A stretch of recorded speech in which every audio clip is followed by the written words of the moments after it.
When I was in 5th grade, I had brain surgery. They removed part of my skull. It was very painful. Well, Luke went through a big surgery. Everyone knows that brain surgery is serious, and this surgery that Luke went through required the neurosurgeon to go in between the two main hemispheres of the brain and open it up and get down to where Luke's optic nerve was. The aftermath of it was very difficult to deal with.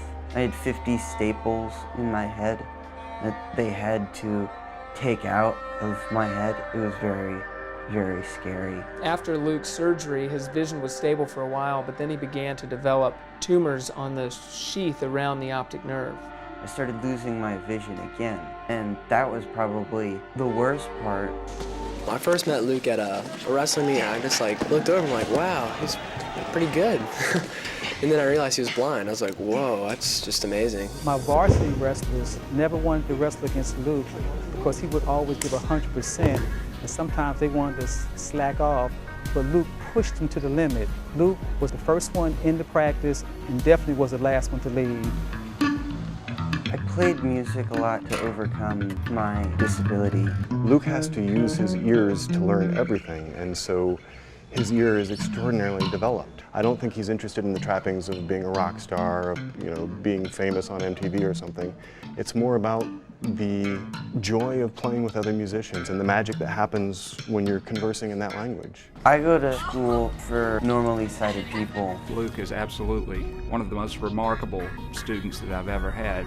He not only is a great scholar, he's an honor roll student, straight A's, but he also is an outstanding athlete. Most of all, though, he's a wonderful human being. He just has this indomitable spirit that keeps him going, despite the fact that each year over the last several, he's been losing his eyesight more and more, and now he's virtually blind. Imagine how hard it would be to run cross-country blindfolded, and yet he does this full speed. Well, at first I wouldn't think a blind person would be able to skateboard, but then I saw Luke and I was just so surprised that someone could do that without their eyes. Luke does not ever play the victim role in any situation. I'm sure he has days where he feels challenged, but he has such a positive attitude. Well, one thing that's been huge for Luke is his faith. He's leaned on God and trusted in Him and has just had the best attitude. The Lord definitely helped me through that time. He's just an incredible example of what it means to be content in whatever circumstance he's in. My advice to young people would be to feel your heartbeat.